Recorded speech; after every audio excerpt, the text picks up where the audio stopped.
Let's have a bit of fun till I downfall. My love, if you feel like I do right now, don't say you're on the run to the other side, my love.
Let's have a bit of fun till I downfall.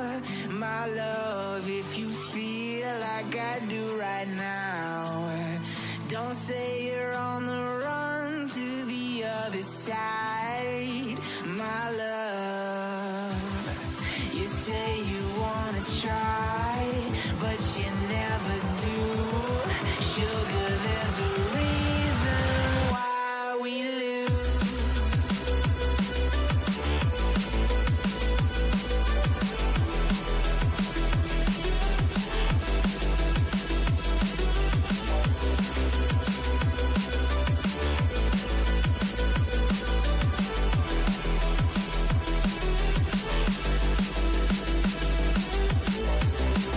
You say you wanna try, but you never do.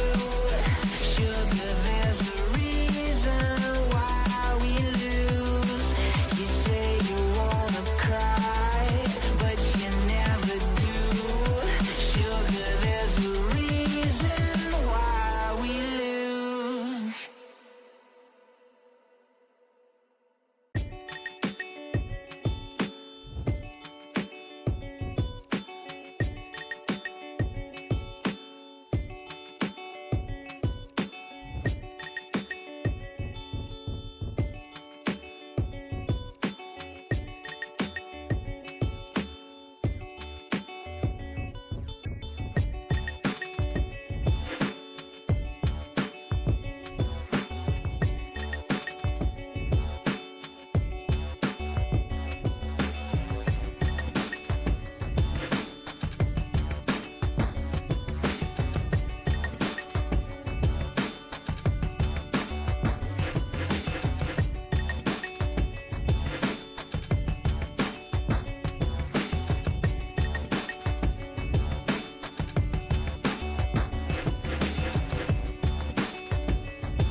Welcome back. It's a brand new season of CGL. This is just an absolute treat. These players are so damn good.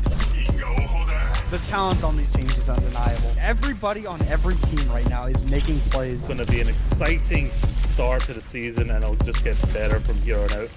We're about to step to a whole new era of Overwatch esports. So much exciting action is happening here on CGL that you do not want to miss. Look who's starting it all off. It's Raven. No one necessarily figure out what is the right way to go just yet. What a nice roll through from me. Just gonna solidify everything within those. Does come back, and Arsario gets the mech, but I don't need a mech. I'll kill Thor anyway. This is just a highlight reel for Arsario right now. They're making a statement in the EU Masters here. This patch is still incredibly fresh. There's so much to learn, so much to change about the way we play the game. NKT, but the shatter is colossal. Let's get it going. Trades keep coming through. Lores, you're gonna be able to find these shots true. Idu on the overclock with 2. Here comes an Adelaide immediately to back. Fine skills, slicing and dicing their way through 2-3. So back and forth.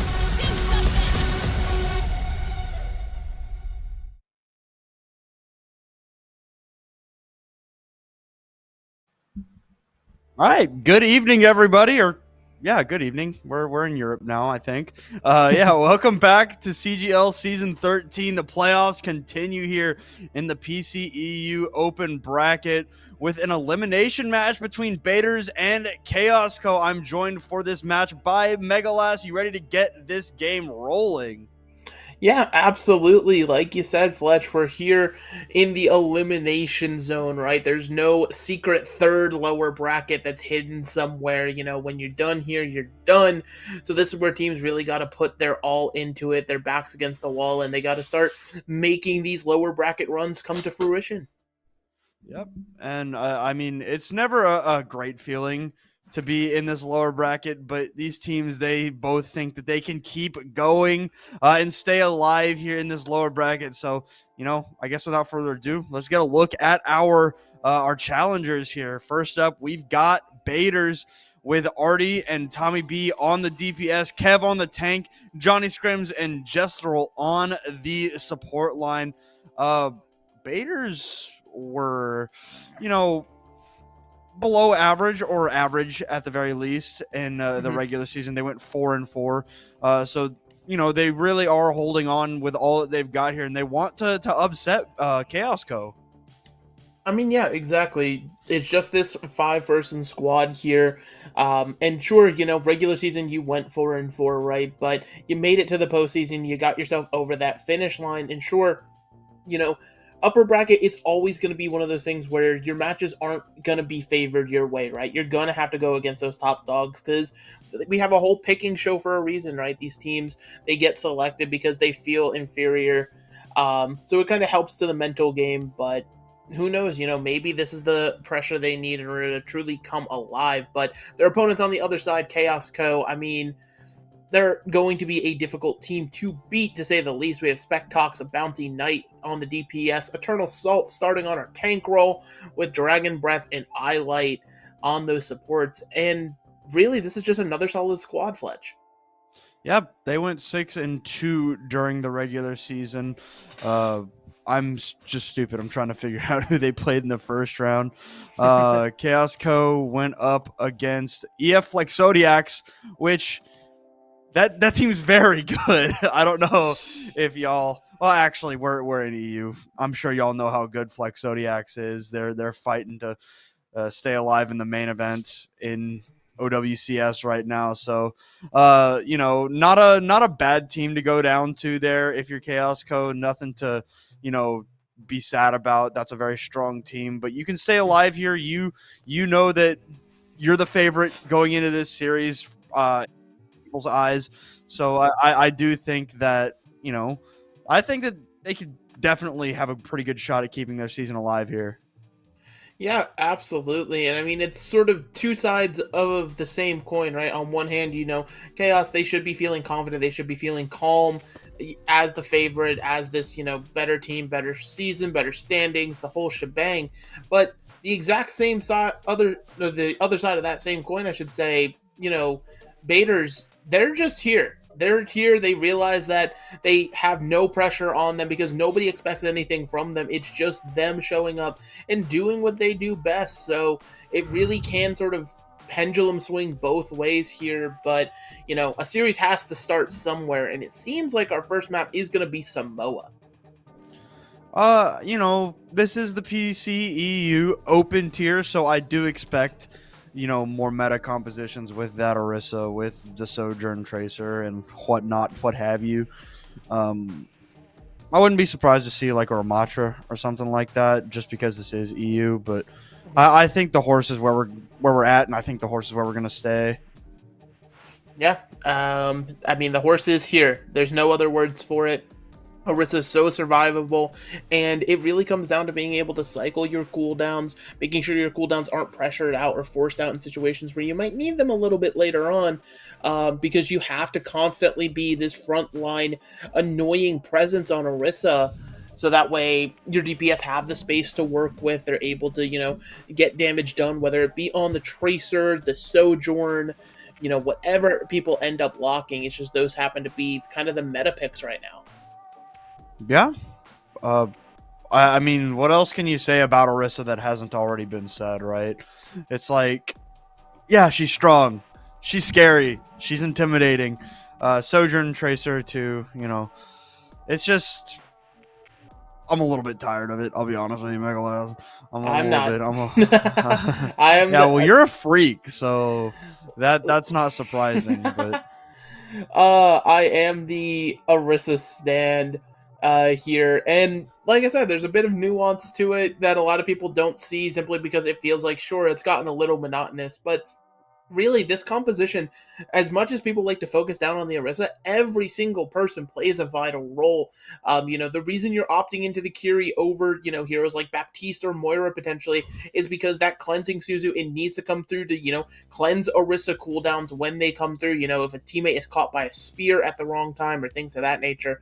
And Lucio, ever important, kind of moving everybody around the objectives, or just even around the map in general, as well as, you know, adding a little bit of frag potential themselves, getting a little bit creative potentially with some fancy wall rides, sneaking into the backline when people aren't ready for it. So it really is the whole composition that really defines the meta right now. All right. Just want to say we apologize for the delay. We are still waiting on a player. We're going to cut to a quick break here. When we come back, hopefully we will have everybody in the lobby ready to get this going, so stick around.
Water is the softest and most yielding substance, yet nothing is better than water for overcoming the hard and rigid, because nothing can compete with it. Lao Tzu.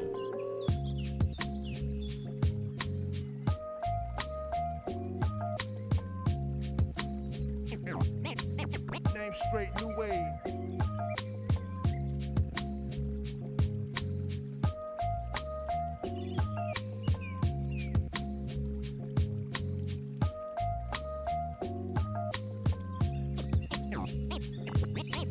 Name straight, new wave.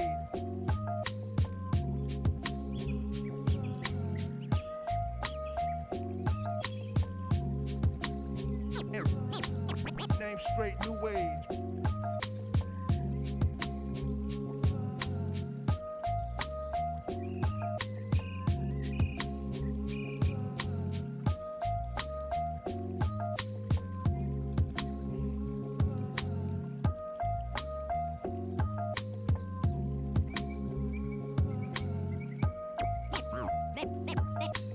Name straight, new wave.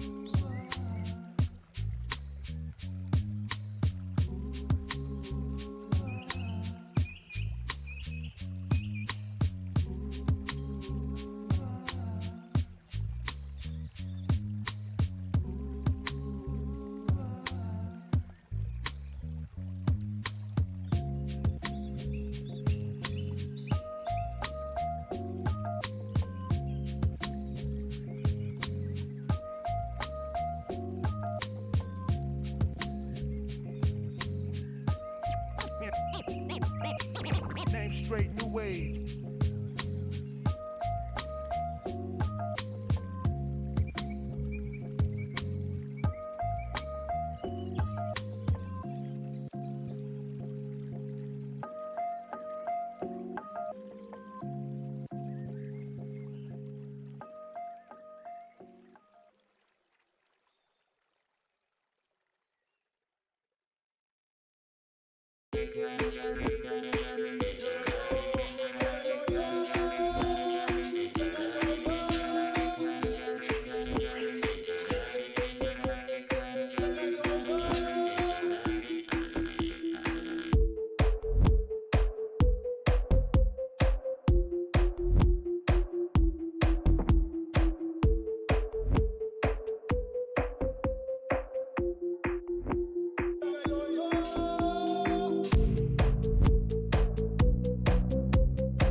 Step from the table when I start to drop. I'm all on my jack, DJ, and rap. If you try to knock me, you'll get rocked.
All right, welcome back, everybody. We apologize for the delay, but we do have the problem straightened out, fixed up. We're gonna get into Samoa very, very soon, but I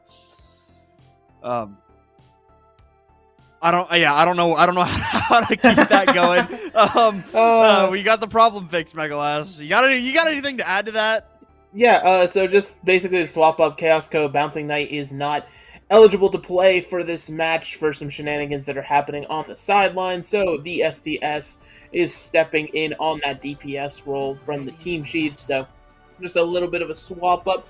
Shouldn't be anything too crazy here. The fact that both teams hovered a Lifeweaver out of spawn is hilarious. Bader's currently hovering what they selected as all of their comfort picks, and they have it listed on the CGL site. They are a for-fun team. So it would not surprise me to see them run out on this, but they are going to be going into the hardest of hardcore metas, which is, ChaosCo. They're on the Orisa, the Sojourn, the Tracer's going to come out after the teleport, everything of that nature. And it seems like Baiters, their only swap up from their favorite heroes is Tommy B over to the Tracer instead of that Genji. All right, here we go. Samoa downtown is where we're going to begin. Interesting composition here for Baiters. We'll see if it's going to pay the dividends that they want it to, as you see Kev walking over here to try and help out this Tracer duel. Not quite going to be able to take down STS just yet. ChaosCo, they are locked down on the point. They'll get this first flip, but nobody's really gone down yet. You see Spetox trying to find something with the railgun, not quite able to do so just yet. And the Tracer duel forces Tommy B into the recall, but Spetox is going to put an end to that real quick, and now the damage is going to come through. The waterfall is going to come out, and Kev is going to be able to take down Spetox. So this fight just got really, really interesting, but without Kev on the field, ChaosCo should be able to solidify this fight. Yeah, the tank obviously being a massive presence, and without that D.Va, mitigating the damage, it just is not going to work as well. So looking forward on to the next one. The STS is already close to a pulse bomb, been building it up, taking this Tracer duel against Tommy B effectively over and over again, not necessarily winning it outright, but just doing the damage needed here as they're pressured out directly on your screens. But Kev actually going to be switching off of the D.Va over to, there's actually a few swaps. They're off of the Lifeweaver, they're off of the D.Va, they're onto this Winston dive now, and it means they're going to want to play a bit faster.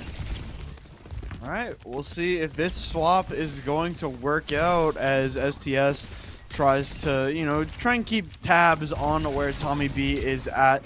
Able to do that swimmingly for the time being. Still has the pulse bomb in the pocket, ready to go, trying to find a target somewhere. See Kev dove up to that high ground as the Kitsune Rush comes out for ChaosCo. Should pressure the baiters out and will do just that as Kev goes down early, and Eternal Salt got thrown into a pulse bomb, took a lot of damage, cleaned up by Johnny Scrims, and now baiters are on the front foot right now. You see Dragon Breath very, very low up there in the top right as Johnny Scrims punches him in the jaw. It'll be baiters flip. Yeah, they had to pay a lot for that, though. A lot of heavy ult investment. ChaosCo, they're going to be able to research into this one with literally everything outside of their Kitsune Rush. So it is going to be a very difficult fight here for baiters. They're going to have to find a way to mitigate all of the damage that's about to come through. All right, here we go. STS doing a really good job at keeping Tommy B in check. Force the recall out. Force the Tracer out of the fight entirely. Still has the pulse bomb. Not going to find a target. Smatox will, though, popping this overclock, dealing so much damage to the Deadeye and Cassidy. Trying to find anything else as that Deadeye goes away. Not quite going to be able to find another target, but this Tracer, they're in the sights of Smatox. Terra Surge not going to find anything here as baiters still are on this point. Johnny Scrim is able to jump onto Smatox as Eternal Salt tries to keep this fight rolling for ChaosCo. Jestral throwing out the Kitsune Rush to try and put baiters in front here. They do just that with the kill onto STS from Johnny Scrims. Can they get it done? They do it. They bring this fight out from the brink. Yeah, and they get through the entire old bank of ChaosCo, so, you know, they've got to be feeling a bit on the back foot here as baiters, you know, they're in a massive advantage right now. Tommy B with a nice pulse bomb that could be stuck pretty much anywhere. Orisa, super easy target to put that one on, as well as Kev with his Primal Rage can be used to just displace and knock around the entirety of ChaosCo as they're trying to stay grouped up and together. All right, here we go. Tommy B looking for a target. So is Kev, just doing the sniper monkey things as he jumps up to this high ground. Going to try and find something. Tommy B threw out the pulse bomb but did not find a target. The juggle coming through from Kev, gonna help to take down Eyelight. Now trying to target down Smatox here. They're gonna deal so much damage to the Sojourn, but Johnny Scrims goes down. Smatox going to follow. Kev able to find a couple as the overtime wick begins. This is going to be baiters taking downtown. It's just desperation touches from ChaosCo now, as it's just STS and Eyelight left here. The pulse bomb not going to find a target for STS. Eyelight going to just throw the body onto the point, and yeah, it's all they can do to stay alive as baiters take downtown. That's tragic because the Dragon Breath made it there to keep the touch going on the Lucio, but it was a boop up from Johnny Scrims that sort of sent the Lucio skybound, and it just means that you couldn't touch there at the end. And now you're seeing ChaosCo actually sort of bend the knee. They've decided they're going to swap off of the standard meta, and they're going to try to play baiters at their own game with this Winston dive. It means that you're going to see the diving back and forth onto the backlines, and it's going to be interesting to see, you know, who gets more value, already on the Cassidy in this setup, or Spectox with the Sojourn trying to play from range. All right, here we go. Baiters forcing ChaosCo to play their own game, so you know, they're going to be happy to see that. As we get into the beach, we will see if this switch from ChaosCo will pay the dividends. Kev on the flank gonna jump in. They had no idea that the Winston was there, and they're trying to jump onto Eyelight, but Smatox able to find the shot onto Kev as he was jumping out. So without that Winston in play, ChaosCo have the numbers, have the durability to take this point and take this fight here early. Oh my god. Somebody make sure that Fletch is awake, just as Baiters is going to have to make sure that Kev is awake after that incredible jump in feed artistic attempt. But thinking of art, you know, it were to pick out the Tracer already. Yeah, and Spatox just evaporated by the Tesla cannon of Kev here. Jumping back on it to the Kiriko. Kev going to do that. 2 HP for Kev does go down, but the flip is for the Baiters. And it's so interesting the way that Kev is playing this. It's very similar to like if you think to older compositions, the Winston zombie comps, where Winston would almost just sort of give his life and it would be forfeit, as you're seeing a dive now on the other side of it. STS going to be able to clean up onto RT early here as Kev jumps back out. Still very low, receiving all the healing that Jestrel and Johnny Scrims can put out. Now jumping onto the Sojourn is the Winston. Has the Sniper Monkey, not going to find the shots just yet. Now Kev just does not want to back off as Jestrel is the one that dives with him there. It'll be a trade, Tommy B for Eyelight here, but the numbers are still in favor of Baiters right now, especially with already taking down STS. Sound barrier out late. Maybe not needed, but it doesn't matter as the Baiters are going to take the flip back. Yeah, I mean, Kev is doing so much right now, creating so much space that you're having to look over and over again just at this Winston, and you're trying to burn him down, and sure, you can get him here and there, but it's allowing Artie on this Cassidy to just rain shot after shot, and they're connecting so effectively, fight after fight. Kitsune Rush out early, but so is STS. The ultimates from Baiters going to lead it to their fight win, but that was expensive as all get out. Yeah, that was all 5. I don't know if you needed the Primal. Potentially, the sound barrier could have been saved. You know, Kev is playing Winston right now, and honestly, that's all we're here for. It's some great Winston gameplay. But ChaosCo coming into this next one with 5 ultimates to their name. Now you can now just dump the bank and try to win this one that easy. All right, the Kitsune Rush from Eyelight prompts Kev to jump out here. RT being engaged onto by Eternal Salt does end up getting zapped down. Eternal Salt does have the Primal Rage, but with the kill here on the Kev, ChaosCo gonna be able to firmly put themselves on this point.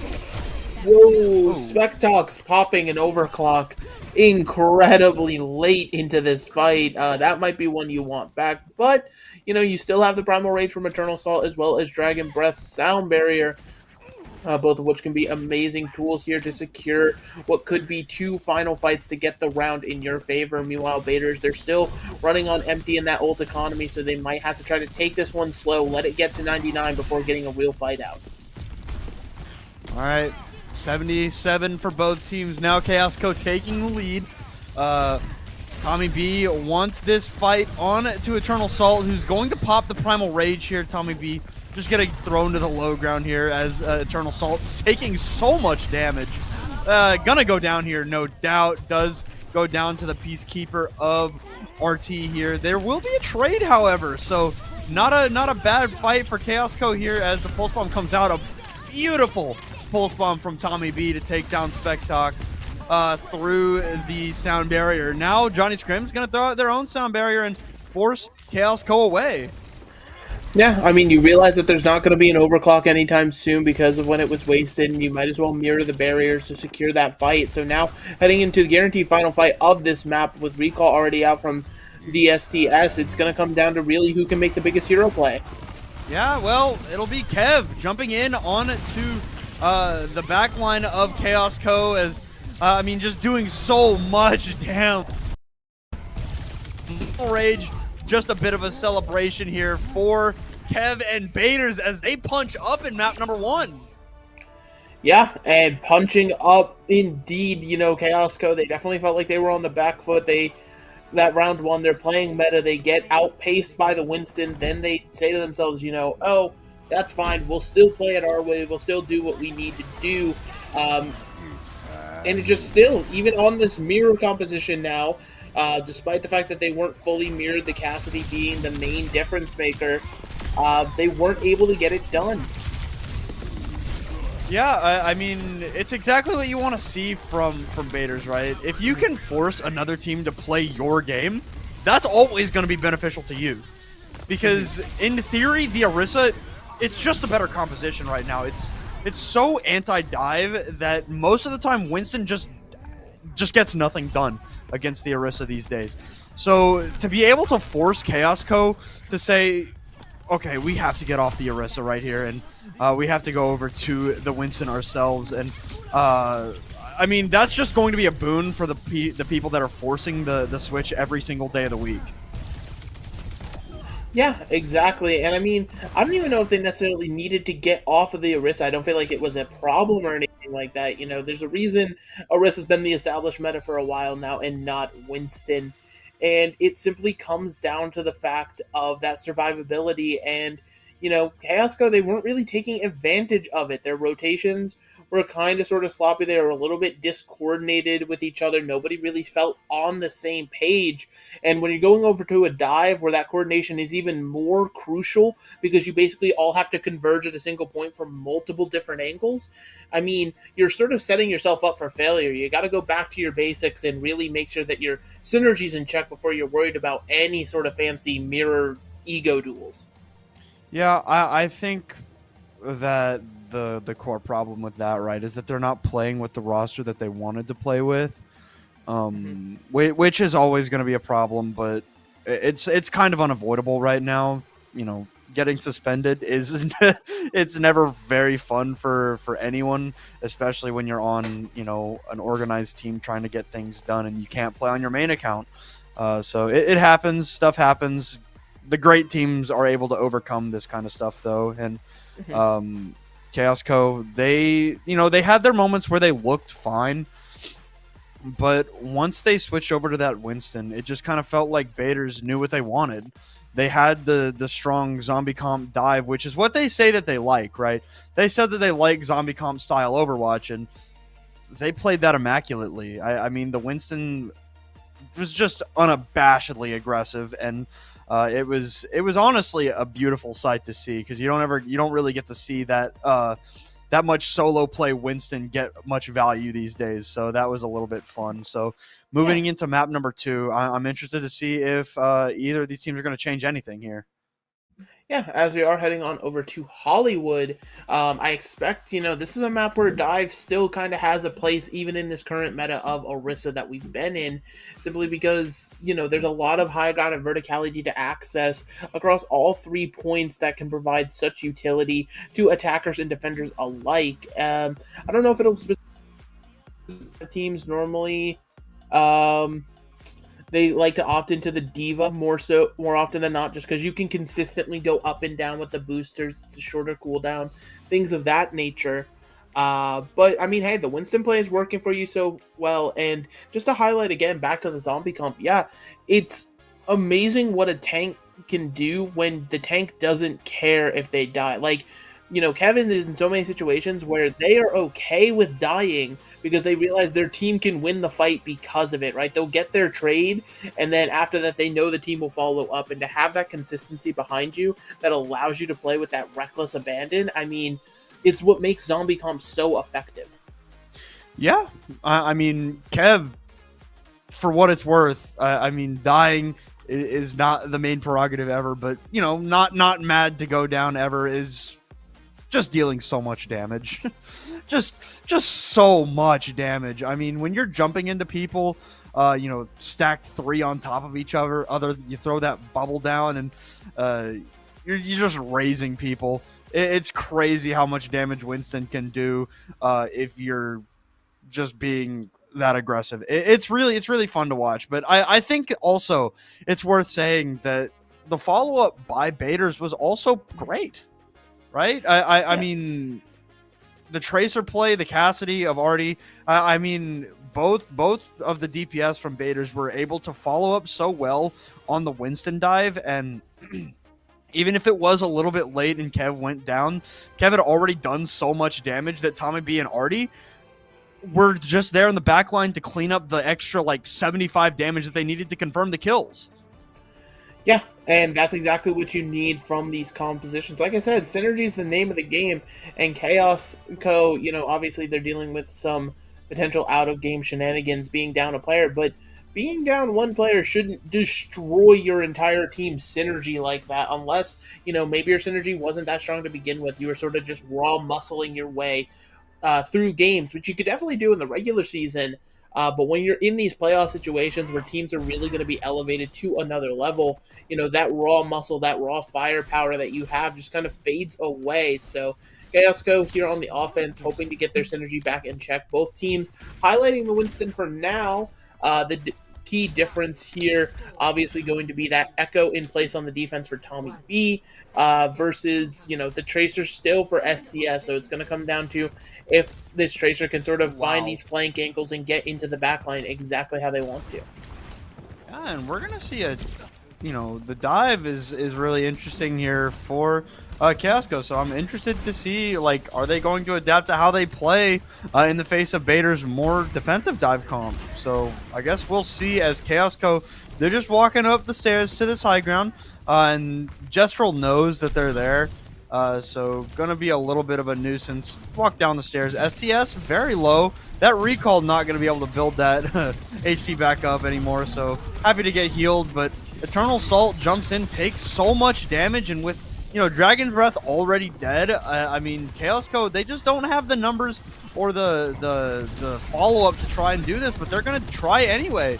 As Eternal Salt leaves the bubble there, trying to get taken down by Artie, it appears, as Kev gonna re-enter the fight to try and protect his team. The point going to give up. They're gonna give up a tick here. So now Kev happy to re-engage on this dive. Gonna jump right back out as, oof, that's not great. Hindered up in mid-air as STS trying to find something. Has the pulse bomb ready to go, but may very well not need it here as the numbers and the health are so far in the way of ChaosCo. They're going to get point A. They're going to get point A, and I like this slow, methodical approach, right? They didn't try to all in straight onto the high ground. They didn't try to, close distance in such an aggressive manner. No, they punished the aggression from Kev. They forced cooldowns out, and they played it slow. Sure, wasn't the fastest gap in the world, but you got it done. You have plenty of time still to work with. So, ChaosCo, good start from them here. Especially after how Samoa was heading. So now that we're getting this assault on high ground, it'll be interesting to see if they can keep it up. All right, both teams vying for this high ground positioning as the duplicate comes out from Tommy B. 2 Winstons on the field, or make that 3 Winstons on the field. Tommy B just barely able to pop the Primal Rage. Not going to be able to find anything there as both support ultimates are used by ChaosCo, and Vaders are just going to disengage here, jump back up to the high ground. Yeah, they're choosing to hold the high ground because this payload still has so far to go for ChaosCo. You didn't necessarily lose anybody. It was just sort of a heavy investment that didn't go your way here, but heads are being clicked from Spectox here. Eventually, one of them will find a kill. All right, well, Tommy B is the one that found the kill here early, dealing a lot of damage, and following up is the rest of Baiters, so ChaosCo, they're going to have to temper their aggression for the time being. Yeah, and being sent reeling like this is going to give them time to recuperate, but Baiters, they're going to be able to plan out this next fight super effectively. They have a nano boost as well as a rally to commit to this one whenever, ChaosCo decides to engage next, and really, Kev could primal at any time, either before or after this nano, and make it find value. All right, well, Kev throwing out the primal before the nano, gonna get antied up and jump out here for a little bit. Now the primal, or the nano, going to come out onto Kev. Going to respect the Deadeyes, so a really good trade of ultimates for ChaosCo specifically there, as they get rid of the nano for the Deadeye.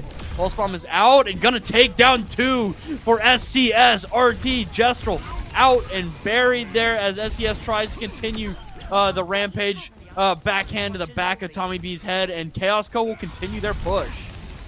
Yeah, beautiful, right? You knew that everybody was zoned back from Spectox's Deadeye, and so that Pulse Bomb could not have come through at a better moment, just sticking straight onto the supports, taking them out of the fight, heading on into what could be the last fight here on point B. Jestrel has this rally, has not had a chance to properly use it yet, and it could be a good engage tool here, but Horizon could be devastating.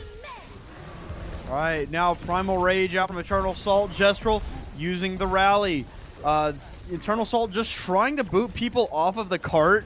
Now going to jump up to the high ground where the rest of ChaosCo awaits. Highlight has this nano boost, going to throw it out on it to the Winston, who's going to jump on to the Ana in the backline, but the protection coming through from Jestrel is immaculate, and Eternal Salt can just get nothing done. No, I mean, that's the thing about Ana Brig backlines. They're able to just care for each other so effectively. You know, the armor packs coming through, the shots from Ade. Neither of those supports will go down unless you have multiple targets shooting at them. Baiters, they get a good hold here, so now ChaosCo is going to have to reassault this high ground once again, despite the cart being so close to the finish line. All right, a minute 20 on the clock for ChaosCo. Kev is up there and a little bit alone. Gonna get the help from a long-range magnetic grenade there from RT. Oh, but a massive anti from Johnny Scrims, and gonna be able to take down Eternal Salt with it. The Primal Rage from Kev going to deal a lot of damage, gonna disengage here, as will ChaosCo. But Kev, despite getting hindered here, getting slept, they're gonna be able to take down Kev more than likely. They're not gonna take down Kev. They don't go back up. I mean, they can't, right? They don't have their Winston still. Eternal Salt on the respawn for that entire fight, and they had to invest Sound Barrier just to try to live through the rest of it. So this Deadeye's got to find something potentially here. All right, he's walking up as fast as he can for Spatox. Gonna find Johnny Scrim, some damage on the Tommy B, some damage on it to everyone on Baiters, and finally ChaosCo are going to be able to bring out point B. They bring it out, you know, at the end, but they don't have to trigger overtime just yet. You saw them start walking towards the spawn room, but it seems like no swaps in order, at least at this time for the ChaosCo. Meanwhile, Baiters, you know, they have to respect the space right now. They have to give it up, but they're going to be able to come into this one. Another nano boost that can be applied to pretty much anybody in fine value, but also already has their own Deadeye built up. Anti onto Eternal Salt does have the Primal Rage as the get out of jail free card. You know, Baiters, they've got the nano boost and they're going to use it on Kev here. The engagement on it to the back line of ChaosCo. The trade for Eyelight is there, as Artie going to throw out his own Deadeye to try and ward off the enemies, as Johnny Scrim's playing bodyguard there on the Ana. Going to be able to, you know, save Artie's life. Yeah, it normally goes the other way around when you're trying to protect the support, but I guess the Ana has you covered this time. But without that Winston, still Kev trying to get out of the spawn room means that a bit of space has to be given up here once again, and ChaosCo, they're trying to take advantage of it.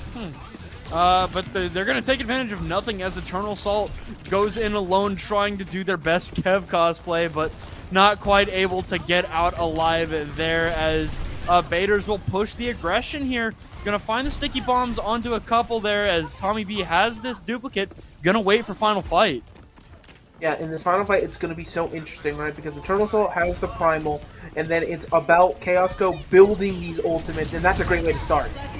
Alright, yep, already down first for Baiters, so without that Cassidy, a great sleep on his attack. They don't touch! They don't touch! They don't touch! Oh, wait! What?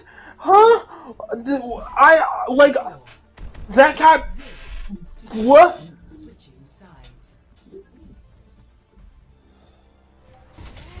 That catches me so off guard. Like, I genuinely thought the touch had already occurred. In my brain, the overtime was happening. Normally, C9s don't surprise me that much, but truly, there was... Like, that was ridiculous. ChaosCo, they were forcing the ultimates out of Baiters. They were winning the fight. It was all respects theirs. But I guess it was just too little too late. Nobody in range of getting to that cart. You couldn't Tracer Blink. You couldn't Winston jump. Nothing. And now, you know, Baiters, they have a finish line in sight. It's obviously, you know, still easier said than done, but my goodness. I've been yelling they don't touch for way too long these past couple of weeks, it feels like. I don't know what's happening, but it feels like every other match has one. I mean, hey, playing the objective is, you know, at the end of the day, the core of most of these Overwatch maps, so you gotta be able to take that into account. Baiters is getting creative on this offense. We're damage boosting, Symmetra teleporting out a Widowmaker just for a shot. The question is the Lifeweaver real? Because the Diva seems to be real, at least for the moment, and having a Lifeweaver instead of the Brigida means that... No, it's Okay, yeah, no. Johnny Scrims is going to go... I was going to say, Johnny Scrims needs that protection, and unfortunately Lifeweaver cannot provide that. And I do like the Diva over the Winston to assault this first point. Like I said, you're able to get up and down from those high grounds in such an effective manner. Kev is already so deep in, but so is Eternal Salt. Antied and dead by the hand of RT, and now the engagement from Kev onto this backline and followed up perfectly by the DPS. And I mean, we're gonna get a pause out from Baders here as they win the first fight. Yeah, probably some sort of little tech snafu on their end. But yeah, they're winning that first fight super effectively. You know, they methodically picked it apart. They tried their little cheeky Widow shot, but then after that, going over to this dive comp, and you saw Kev just, you know, being able to put the pressure in. And again, is this tank making so much space, right? Like, we keep seeing how much damage Artie is doing on the Cassidy, but the simple reason for that is Artie is just having all of the space in the world. You can't look at the Cassidy when Kev is in your face 24/7. Yeah, I mean, Kev being on the Diva, I think is really interesting here. It's a lot more peely than Winston, right? The dive is a little bit weaker. You can't go nearly as fast, but you're able to protect your backline way more effectively. And I think Kev did a great job of that in that first fight. You know, went in early, but came back to help out with the Winston diving onto the backline onto Johnny Scrims and Gestrel, right? And then once that was dealt with, once the Winston was dead and buried, right? Kev went into the backline of ChaosCo, and I mean, Artie and Tommy B were just there to follow up on the damage again. It doesn't matter if it's the Winston or the Diva. Tommy B and Artie are just the right and left arm of Kev at this point, just following up on all that damage that Kev is doing. Exactly, and I wonder if this is going to force more swaps out from ChaosCo, because it's so odd, right? We talked about how ChaosCo definitely has, like, the, you know, advantage heading into this series. They truly felt like they were the better squad on paper, but Baders has been setting the tempo, right? They forced this Winston mirror. ChaosCo picked this map, by the way. That's something that we have to keep in mind. This Hollywood map with all the dive, it wasn't the dive team that picked it. ChaosCo felt confident enough in mirroring the dive that they went here, and we forced a Winston mirror, and now we are forcing ourselves, you know, potentially onto a Diva mirror here if Eternal Assault wants to swap off of it. But yeah, it just creates such an interesting situation. The fact that Baders is the ones that are being allowed to set all of this tempo on this series, it creates such an interesting situation. As everyone's just sent running for spawn. Yeah, that's a little silly.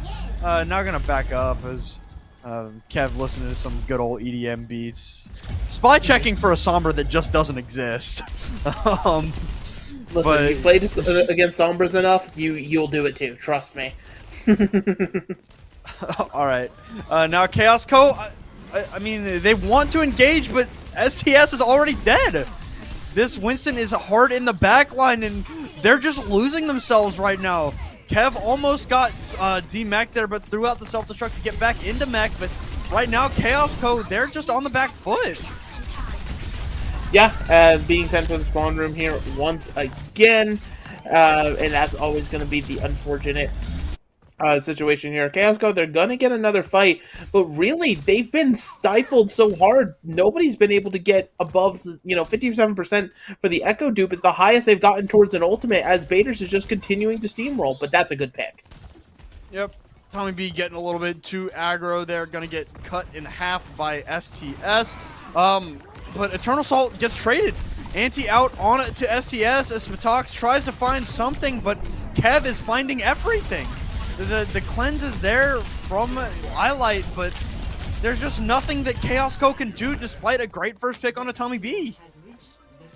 Yeah, and so now this payload already at point B, 5.5 minutes in the bank for Baders to not even have to push it all the way to the end. In ChaosCo, they're really being sent reeling. They feel lost in the sauce, and they don't know exactly how to dismantle what's being thrown at them. And I can't blame them, right? Because it's not just the composition, it's just Baders, you know, their synergy, their aggression is on point right now. And really, ChaosCo, they've just got to find some sort of footing to get their mentals back in check. Duplicate going to start out this fight from Spatox, trying to build up to that self-destruct as Jestral throws out the Kitsune Rush. There is a good trade, though. Highlight out of this fight. Self-destruct used by Kev to get back into mech once more. Now, this Nano Boost onto Tommy B. Can they find something with it? It looks like the answer is just going to be no for right now. So, Tommy B not quite able to get the job done, but followed up on the damage dealt by, I think, Johnny Scrims there from long range. Kitsune Rush from Highlight to try and keep this fight alive. STS trying to find something, anything here, and finally they're able to find the picks, get the fight, and they're gonna hold but 4 minutes on the clock. Yeah, they had to dig their claws in deep, but they're holding, and they're still getting more picks with that pick onto Artie, and then Eternal Salt dropped incredibly low there, but Miracle Kitsune Rush coming out from Light there, really helping them secure that foothold, and now they've got to dig in even deeper over these next few fights, not invest too heavily. All right, well, there's the sound barrier from Dragon Breath and the Dragon Blade from the other dragon, I guess, and STS going to be able to cut down a couple there, and C9! No! I'm gonna I almost just said several bad words. What? Oh, get that Bailey! Get that Bailey! Lock it in! They didn't touch the point again! That's ridiculous. There's no other words for that. ChaosCo, like I said, I was worried about them I was worried about them over-investing, but they over-invested their attention. Tommy B just walks into the back into a lost fight, completely lost. I just don't get it. Like, Tommy B's not playing Sombra. It's not like he's invisible. They were just so in on their beat in Dragon Blade. He just walks right past them. Like, what are we supposed to analyze about that? They didn't touch the point. I mean, like I said, they overcommitted their attention and time into, the fact that they had the beat combined with the blade. They were like, oh, we're going to do so much on this fight. You knew Tommy B was back here. He killed Dragon Breath. But you were just still so committed to the front line, you didn't realize it until it was too late. You even had Winston Primal. It would have been if somebody looked up at that bar and just quickly jumped back. That's all you had to do. Moment That's of a tragedy. silence. Moment of silence for ChaosCo. God. Okay. We're gonna cut to a break here. We're gonna take a breath, and when we come back, we'll see if ChaosCo can shake the miasma around them. And man, yeah. So stick around. This has been an interesting series to say the least.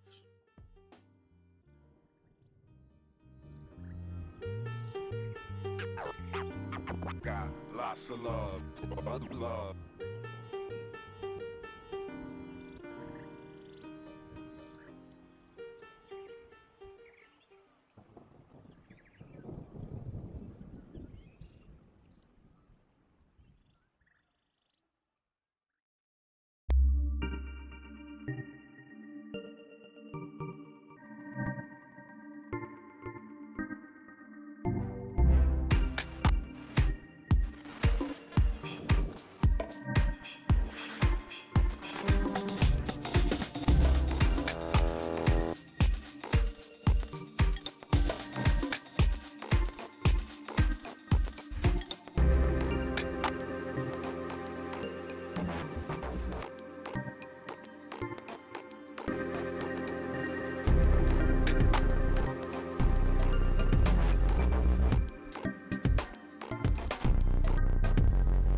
All right, welcome back, everybody.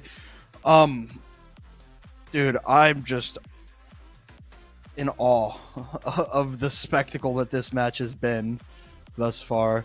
I mean, 2 C9s on one map, you know, is an interesting thing, especially when one as long as what we just saw was.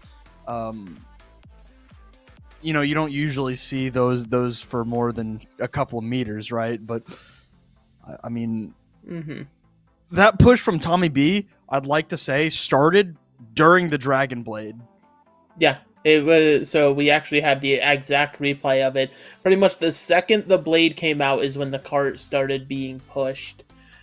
So they were just all in. Guys, follow up on the blade, and sure they did, but they forgot the most important thing after it.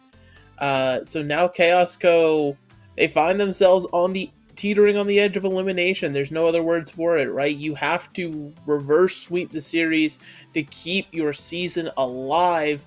Meanwhile, Baiters, I mean, everything's going well for them. They, you know, it feels like this started out as like an old Western duel, but Baiters was like, hey, what if we did a knife fight instead? And ChaosCo's knife happened to be a toothpick he had from the other day at the saloon.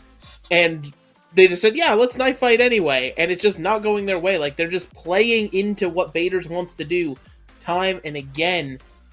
And it's so confusing as to why. Man, I don't know. I'm confused too. Like, I think that their best bet at winning this series out, getting the reverse sweep to stay alive, go back to the Orisa. I mean, that's the only recommendation I have, because you're getting absolute circles run around you on the Winston comp. Like, it was a decent attack from ChaosCo, but, you know, at the end of the day, they choked that. They didn't touch the point. Yeah. And then it was a decent defense from ChaosCo. Do I have to say what happened at the end of that? I don't think I do. Plus, going into Suravasa, I mean, the Orisa comp is just going to be better than the Winston. I mean, I think it's better in a vacuum and on most maps, but on Suravasa, there's just not like a super... It's not a super divey map. Yeah, it's just... Again, we have to remember, Hollywood was ChaosCo's map pick. They opted into playing the dive team on dive, which, you know, insane confidence, insane hubris to do, and sure, they got the payload a fair bit of the way, but, you know, besides just that C9, we have to remember, they had 5.5 minutes coming into point C for the side of Baiters. I mean, Baiters really was just crushing the opposition in that regard, but Suravasa, like you said, it can be a different... You know, a different change of pace here. You can have that Orisa in play, and you can sort of just play that meta composition all throughout, create the space, let people do what they need to do.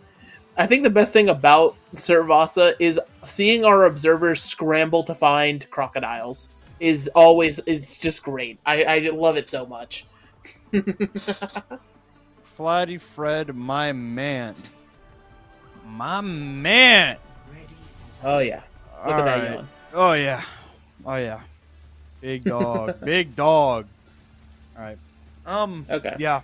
That's exactly what I want to see from ChaosCo. Full stop. I Yeah, like that. No notes. No notes. No notes. Don't Chef's lose. kiss. Good job. Gordon Ramsay would eat it 10 out of 10. Just don't lose now. That's all you have to do.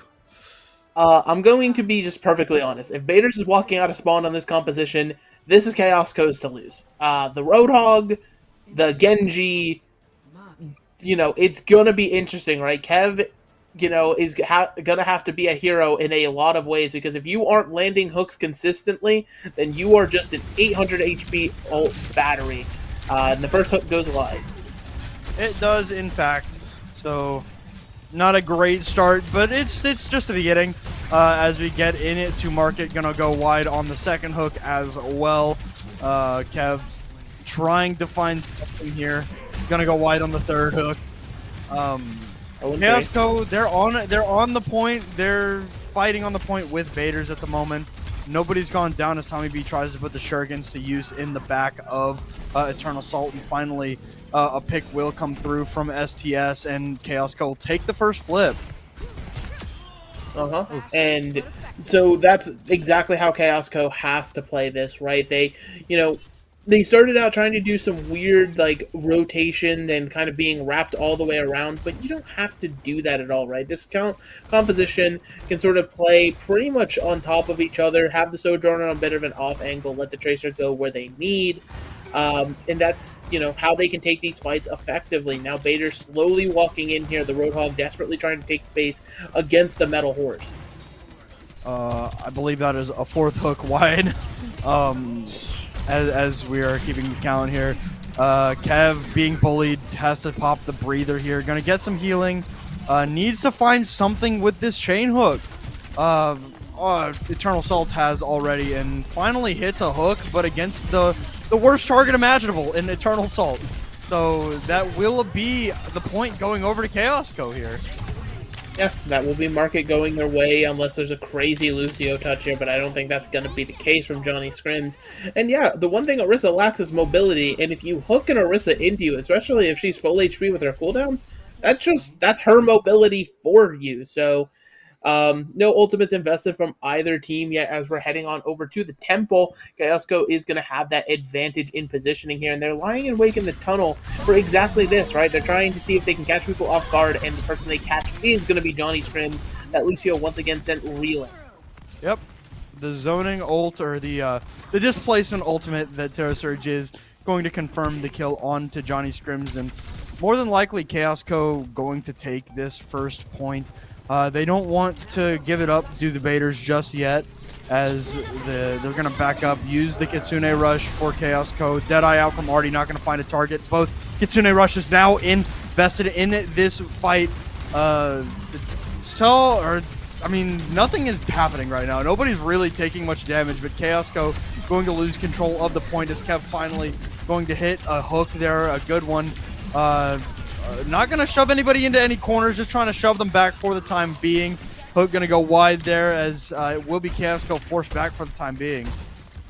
Exactly. Whew. And now we, with a lot of ultimates forced out from either squad here, you're seeing, just how valuable these next ones are going to be. Spectox with the overclock, trying to get a good position for it here. But Tommy B has a Dragon Blade. If it's followed up on properly, it could be massive.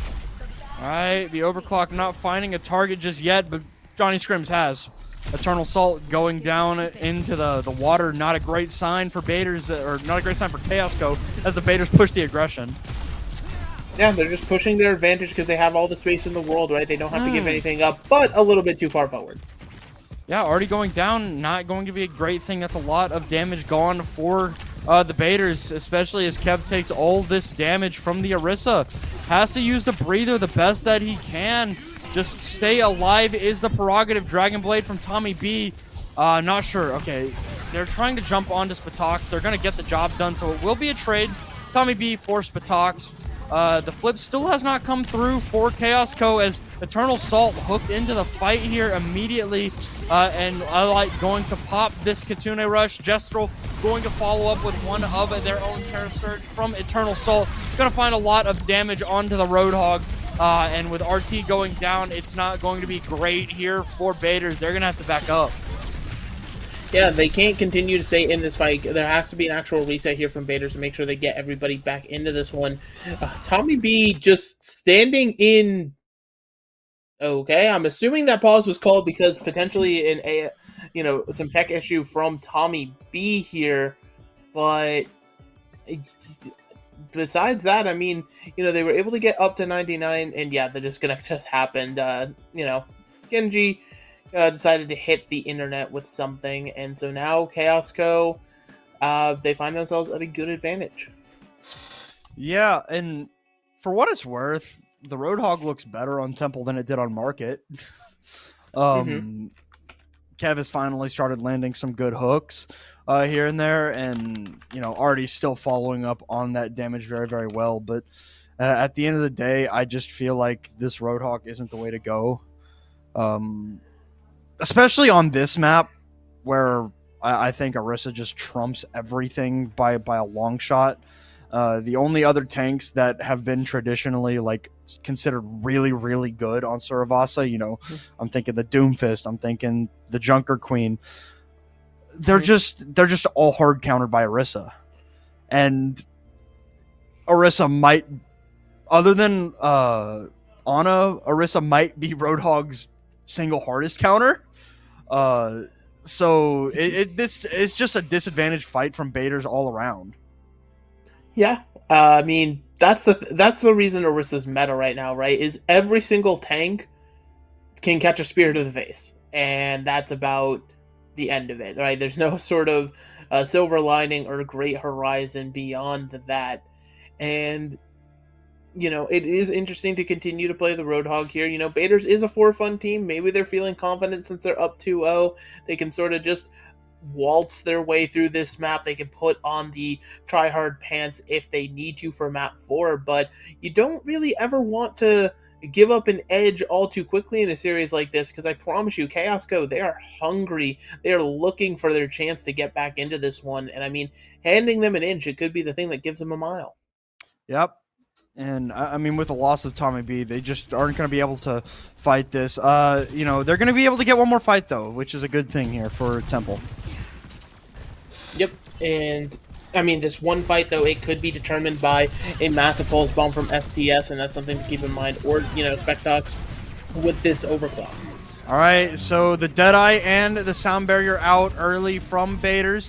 They're going to get this flip here as they deal so much damage to Eternal Salt. Now, the overclock has to be big, or maybe it doesn't have to be big, but it will be big anyway, especially with Kevin already going down first here. It will be ChaosCo taking this flip bag, and they're going to be able to take Temple as well. Yeah, and so now they move up to 2-0 on the map. They get to just sort of cycle themselves out. They just got to get one of these last 3 points here, as it seems like we're heading on over to the guard, or we're heading over to Palace, it just said. I thought based off the spawns, but yeah, no. So this should be Baiters getting a solid advantage, and yeah, you're seeing the swap. They've given up the GOAT off of the Roadhog. Kev now in the Orisa prison. But Artie's going to stick to the cast, not opting for that range of the Sojourn here, instead just finding more and more value with the Cowboy.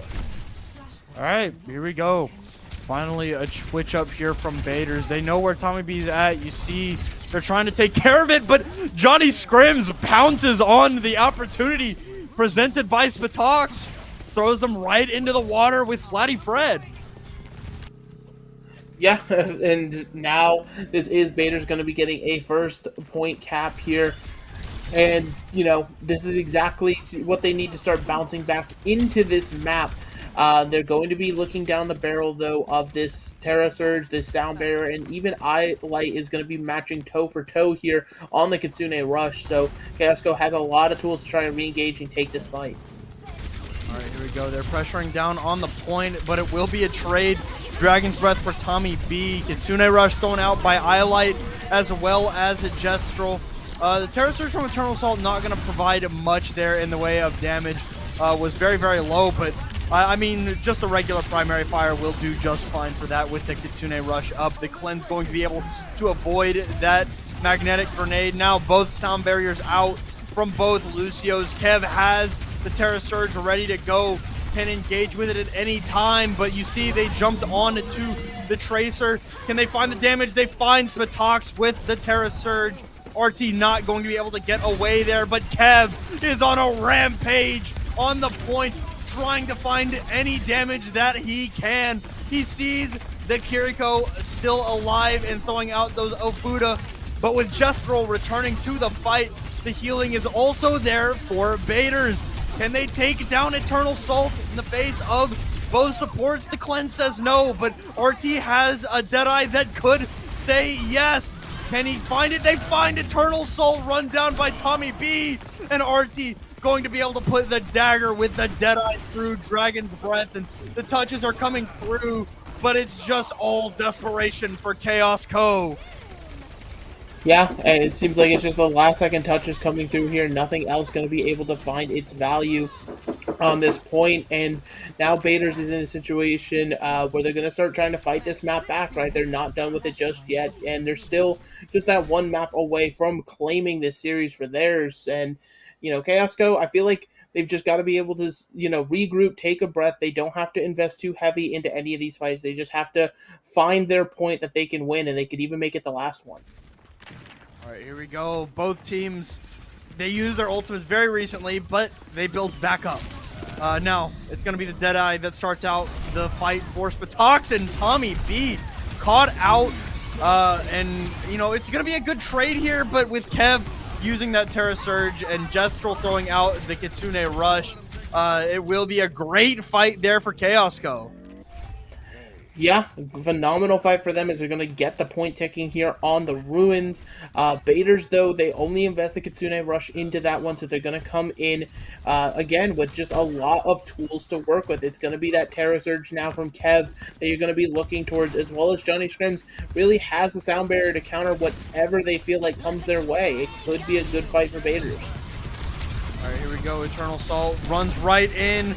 But RT going to be able to pop the head of Spatox. Tommy B gets traded out, though. So still an okay fight here as the roll comes through from the Cassidy of RT. The TP comes through. RT running away to safety, able to take it down at Dragon's Breath. And now it will be Baiters that find these late picks and the staggers against ChaosCo. Yeah, and getting that flip is massive. But also, again, they didn't have to really use any of those tools that I was talking about heading to that fight. Sure, the sound barrier got thrown in, but you're going to have both your DPS ultimates as well as Kev still holding his Terra Surge. I mean, we've seen how lethal of a combo Terra Surge Pulse Bomb can be, and it's going to be on ChaosCo to find a way to respond. All right. Up to them. We will see, because Baiters have the hard advantage in the ultimate race here, so we'll see. But the numbers advantage is ChaosCo's. So that's a great sign for them, as this Terra Surge from Kev can find anything. No, not quite. But it will be ChaosCo finally being able to take their breath. But one fight remains for Baiters to take this point. Yeah, and Baiters, again, they're just that 1 point away, or they need this point followed up with the next one to take this map and take the series. They'd rather end it in 3 instead of giving ChaosCo this chance to start fighting their way back. But ChaosCo, they're holding so forward, so aggressively here, and the space being created, if Eternal Salt can funnel people together, this Pulse Bomb from STS could be massive. All right, Kitsune Rush out early from Jestral, but it's not on the point. RT popping the Deadeye is going to be able to take down Eternal Salt. A great fight to start out here. The headshot onto STS. The Deadeye from Spatox finds Jack All and RT for 4 to lock up the Ruins. Yeah, and so now you are at map point here, ChaosCo.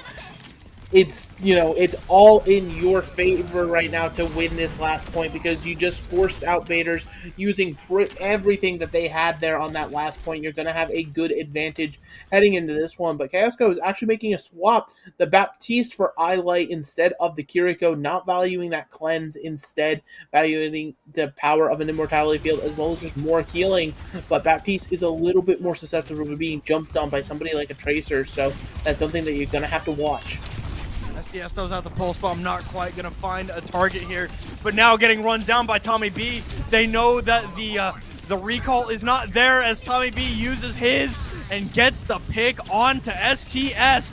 Eyelight has already used that immortality field, but without the Tracer providing that backline pressure, the ChaosCo will have to disengage, run away. Yeah, and now Baiters have moved themselves up into a phenomenal position because they've been able to build up towards all those tools they lost in that last fight, but losing Johnny Scrims is bad. Yeah, well, that's bad, if not worse, for ChaosCo, losing Eternal Salt there. The Terra Surge is great, and right now, Baiters are looking to stick the dagger down. Yeah, Baiters, they're on the edge of winning this outright. ChaosCo, they really just, again, they're being sent reeling. They have to figure out what exactly is going wrong and how to pick it up, because, Baiters are going to have so many ultimates heading into this fight, and if it goes too long, this could be the final fight. All right. 70% for Baiters. Pulse Bomb out from Tommy B did not find the target, but the Amplification Matrix is what comes next, and they're just going to kite it for Baiters.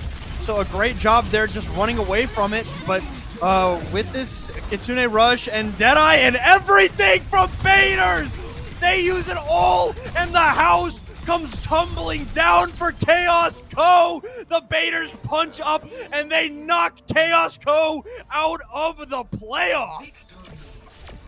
Yeah, ChaosCo, their season now done in the books.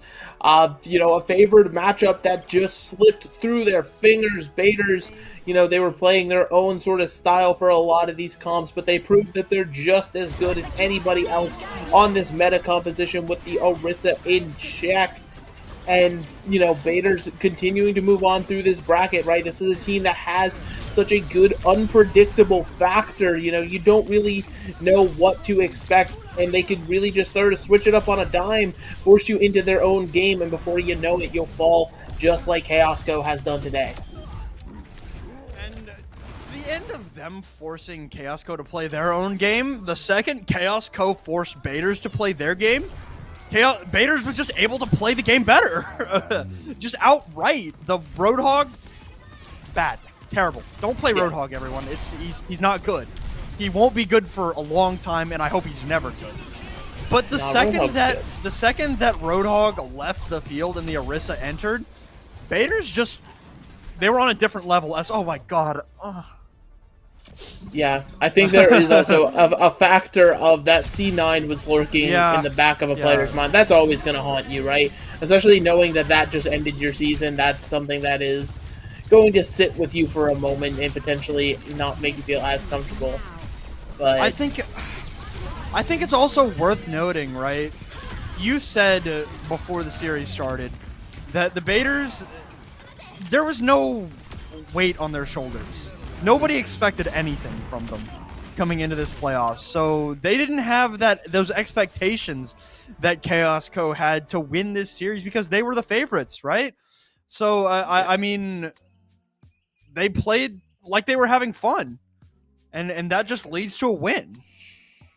Exactly. That's what happens with 4 fun teams, right? Versus somebody who, maybe is just a little bit frazzled, a little bit mentally drained after a long season. You lose that first playoff game, you're not in the best headspace. And, the team you're going against, even if you're supposedly favored, you have this advantage, right? If they're just, chilling, playing Winston throughout the entirety of a Samoa map, they kind of, inadvertently are going to get in your head and just sort of make you rethink exactly just about everything. So, I mean, good on Baders. They played their game and they played it well. And, ChaosCo, you made the playoffs. You did better than a lot of other teams, but unfortunately, this is the end of the line. Yeah. I mean, Baders, they just came out swinging. I mean, their aim was great. Their ultimate cycles were incredible. Especially on that last map, once they switched to the Orisa, it just felt like they had the right ultimates up every other fight. I mean, they just ran it down on the Orisa, and I mean, everything went their way. So congratulations to the Baders. They're going to move on to play who knows. God, I don't understand how these brackets work. I don't know who the Baders are going to play. They're going to play someone.